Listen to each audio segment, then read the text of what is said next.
deva jati varnashramadayah atmanya ropitasto ye rasavarnadi bhedavat नानोपाधिवशादेव जातिवर्णाश्रमादयः आत्मन्यारोपितास्तो ये रसवर्णाधिभेदवात्. Look at him. He has the conviction to say it. Due to association with, again, the upadhis, the different equipments, caste, color, position, etc., are superimposed on Atman, just like flavors and colors, etc., upon water. Coke, Mirinda, Pepsi. What is that? Roo Afza. What is Roo Afza? Chumma tannipa. Don't get carried away with Roo Afza. Roo Afza, correct? It is just an imposition on water, just as flavors, colors, etc. are upon water on account of the diverse equipments. What is formed? The four caste systems: the Brahmana, Kshatriya, Vaishya, Shudra. All the caste systems are a projection of your ignorance. Color. What are the colors? You may call it the white. The white are the Europeans. The yellows are the Mongolians, the brown are the Asians, and the black are the Africans. So the various colors, whether be it white, yellow, brown, or black, all again your own imagination, your own ignorance. Then he says the four stages. The four stages are the four ashramas. What are the four ashramas? Brahmacharya, Grihastha, Vanaprastha, Sannyasa. So much we are caught up in. We have to go through stages, though, sir. So I am in this stage, and hopefully one day I will reach sannyasa. Your ignorance is sealed. Nothing can dislodge your ignorance. Enna Gayatri ma, correct? So very soon, Rajima, what's happening to Gayatri ma? Very soon she's coming to Sannyasi stage.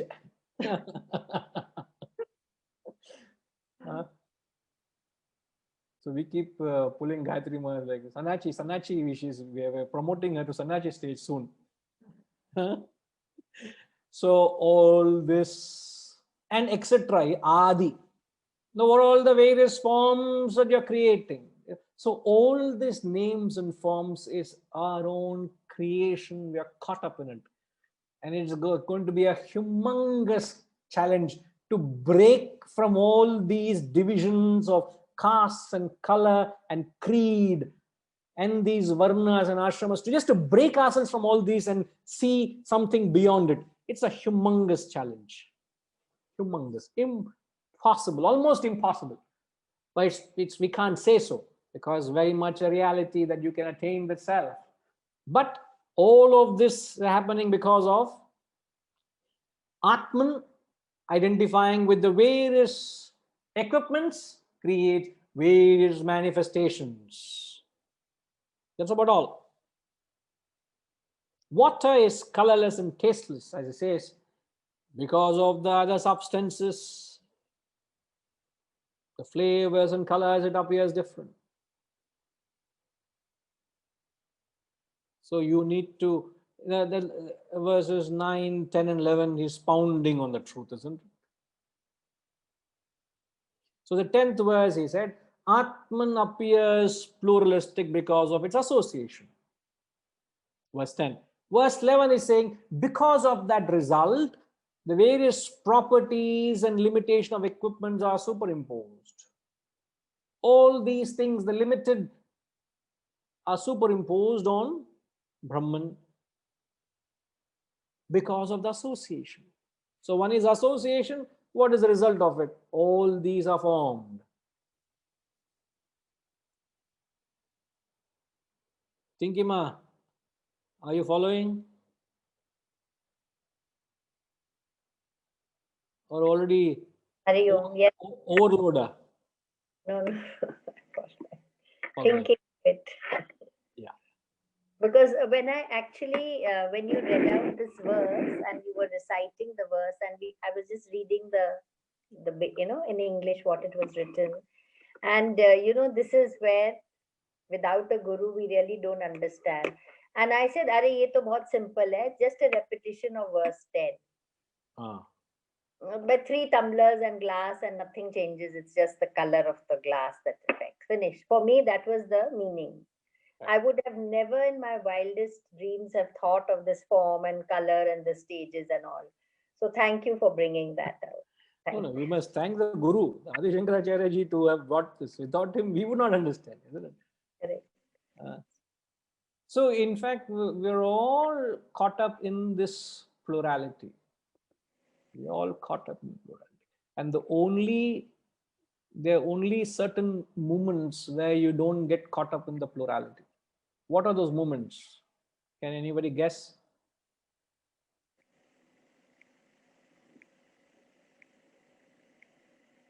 When we see the self. When are you seeing the self? When I'm at that higher, when I'm in that, not operating out of my personality, ego, body, mind, intellect, but connected with the higher self within me. My intellect has to guide me to every time. Especially the older we are, we have got certain conditioned mind. So at every moment, it's like walking a tightrope. You can slip any moment. It is So very it's like much so. Spiritual path you're going, and then you can just go off and not realize. You may go a far distance, or you may slip and come back also. Correct. But the thing is that that continuous reminder that we are all the self. There is no division. So when are those moments that you can create and dismiss that getting caught up in this plurality? I think when we are present in this moment, just focused on whatever. Okay. Because often, if I'm doing something like maybe cooking, I may be thinking of something else, or what happened, or what I still need to do. So we're never present in what we are doing with what we are doing. Right. So in that moment, I think if we are present and consciously aware. Okay. Yes. Fair enough. I understand what you're saying. Perfect, ma. Yes, Seetharamanji.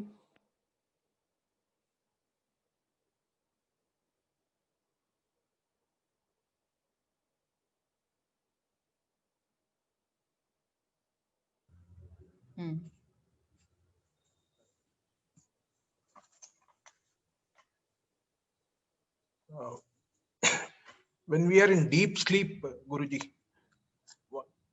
and when we just wake up, that very first second after we wake up. So the solution to realizing the truth is spend more time in deep sleep. So spend more time sleeping. Is that the saying in deep sleep we are not correct? I am also saying if I take your advice seriously, in fact I am seriously there is taking your advice. No awareness at that time, but it is one of the moments. Sir, in deep sleep, can one put in any conscious effort? No. So if you cannot put in conscious effort, can you advance spiritually? Can we? No. Okay. But if you have to advance, you have to put in a conscious effort.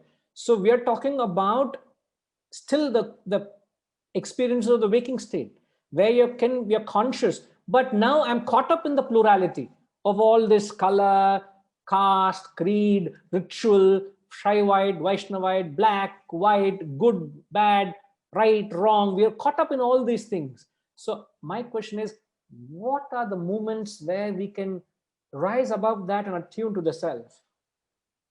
Can we create an experience where we can be in the realm where all this doesn't matter? When are you in that realm? The moment you get up, awake. Now for that, you go to sleep. Again, you are going back to the same one. That means I must go to sleep, then to get up. Correct? When you are awake, you are in as soon as you are awake, if you continue that movement for a while, you can experience. I think you're missing the point. And I get what you're saying, but I would think afresh, Setuji. You need to think again afresh, if you can. People are saying nididhyasana, meditation. Well, far from meditation we are. Meditation is the gateway to realization. Let's get that right. You and I'm confessing I cannot meditate. If you all can meditate, my prostrations to you all. I don't even attempt meditating, because it's only a meditative mind can meditate. A non-meditative mind cannot meditate. So meditation is almost the culmination of your spiritual journey. So I'm very clear where I am in the pyramid of spiritual path. I may not be at the very bottom, but I've reached a certain level. And until I come to the pinnacle of the pyramid, just short of the pinnacle, that is when you just switch off everything and then get lost in meditation. Not really lost. You intensify your spiritual sadhana through meditation. Because meditation is not something which is attempted when you're mentally not prepared. It's relative, please. Don't take it in an absolute sense. It's relative. So we are talking of an experience which is beyond our capacity. So let's not be, we all must be realistic. So my question is, when are the moments you can disregard the world and revel in Brahman? We need answers out of the box. And I say out of the box, I have to go to one person who is in this box of frame, which is Harishji. You spend little time with him, you will know how much he thinks out of the box. So I also come out of the box to be in the same box as he is. Like other day, Harishji, I'll just have to refer to it. One lady called him. Some lady from who was that lady who called you? Some promotion. Some promotion going on. And she called him, and then he answered, and then what happened? No, she continued, and I didn't want to shut her up. So he didn't want to say no to her. And then what did you say? So I told her I don't understand Telugu. Okay. I don't understand Telugu. Then to which she said, sir, which language should I talk? And our friend said, let's speak Arabic. That lady was almost got a jolt. Arabic? I'm sorry, sir, I don't know Arabic. And literally she's asking her colleagues in the company, anybody amongst us knows Arabic? And our friend is answering back as, what did you say? Koi baat nahi. Koi baat nahi. So this is what. So if you want to have some out of the box conversations, please call Harishji. You will have wonderful conversations. So yes, Harishji, out of the box answer. Can I have, please? I mustn't confuse matters, because I'm already feeling like a boxer who's been pummeled by Cassius Clay, somebody for a couple of rounds, and he's staggering, punch drunk, and staggering from one place to another. But there is a very important parallel in science with what you are referring to in an oblique fashion. And that is Einstein's general theory of relativity, where it is fundamentally premised on the fact that even, and I'm reading this because I don't remember the exact words, I can only remember it as concept. The concept of time is simply an illusion made up of human memories. Okay. Everything that has ever been and everything that will ever be, right, is actually happening right now. It is only dependent on your frame of mind. So what he is trying to say is, everything is a product of your memory and is a product of your reference point in time. Hmm. And therefore, everything is an illusion. And if you want to really realize this, he says that's what everybody's everybody's realization or everybody's view of the thing is relative, right? To their own perceptions, their own conditioning, their own whatever. So everybody's reality is a different illusion. So that's what he says. That's the premise of the general theory of relativity. So I don't know if it is further complicated than that, but I saw My little intellect is going through somersaults. I don't know about the other people in the classroom, but it is going through somersaults. I shall surrender to your wisdom and I shall reflect upon it. no. So no, what struck me is only this line that the concept of time itself Ah, is an illusion based on your memories. perfect. Yes, Vijayaraghavanji.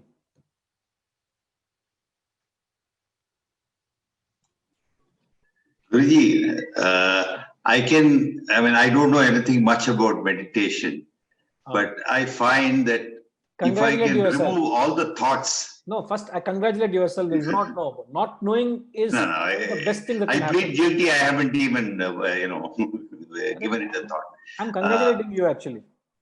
So I think whatever little I can conceive is that when you remove all the thoughts and anchor it onto one thought, at least we succeed in the mind not going all over the place. I mean, it could be a chanting, it could be God or religion, whatever form of religion we want. That's only part of the story. I don't think we have succeeded in going anywhere towards realizing the Brahman.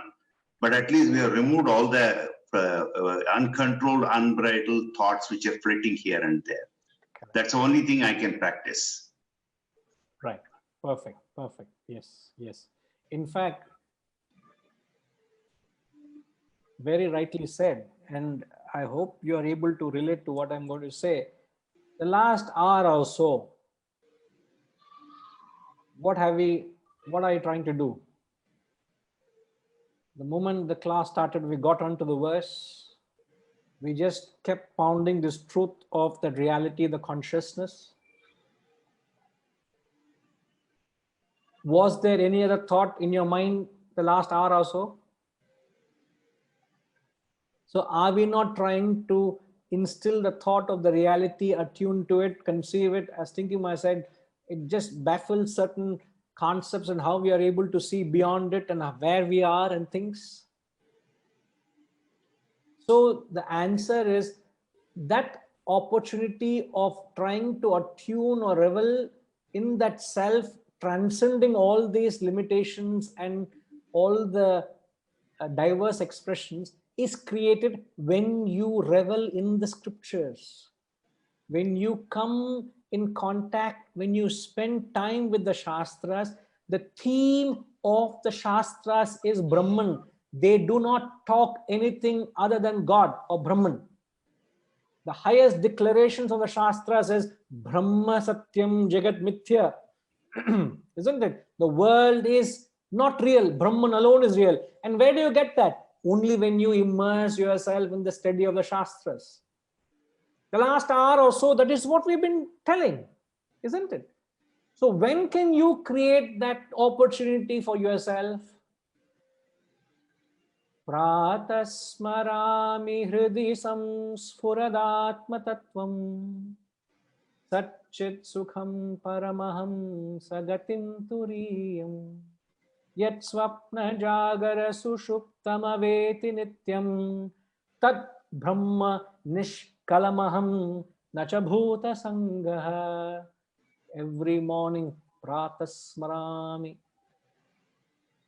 Ravindraji, can we have the very invocation, sir, please?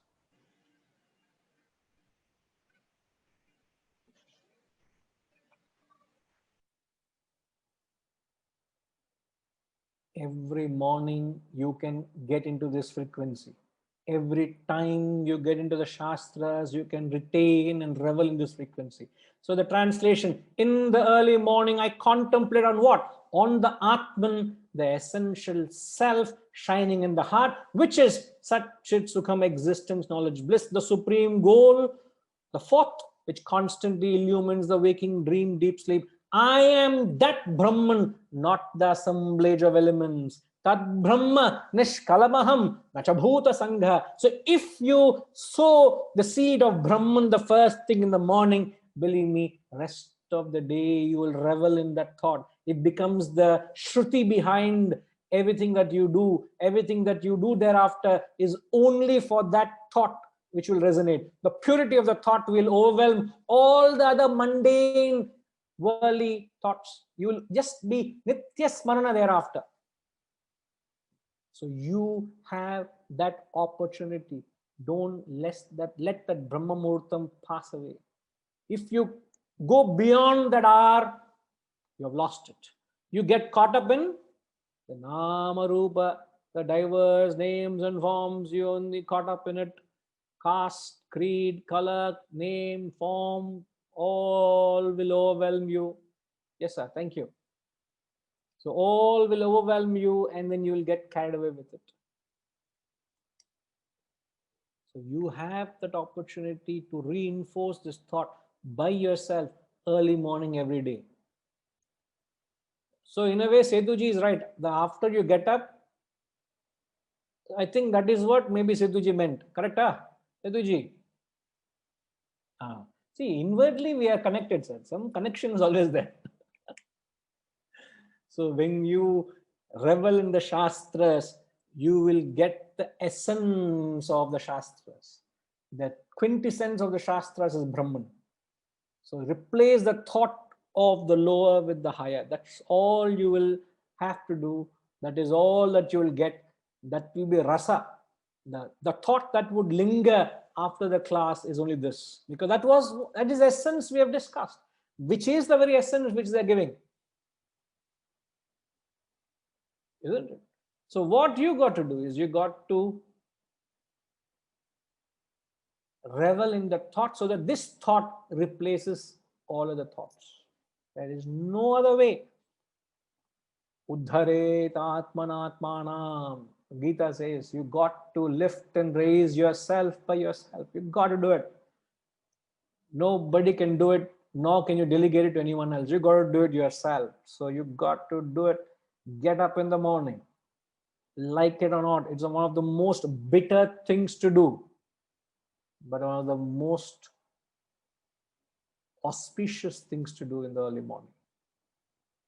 By not knowing it, by not experiencing it, you're losing the most jewel of a time. The real gem of the day is those 2 hours, and you have lost it. You have lost the most important time of your day, of your life. I would not bargain it for anything else but this. Encash it. Don't let it pass for anything else. Which means you are not available on anything else. You will have to end your day by 9:30 so that you have enough sleep so that you get up fresh for that hour. You owe it to your own spiritual growth to be able to do that. You owe it to yourself. If you don't do that, you're lost it. Our job is to remind and keep telling until you get annoyed with us. But our job is to tell the truth. And I shall continue to tell when we meet again next week. Till then, Hari Om.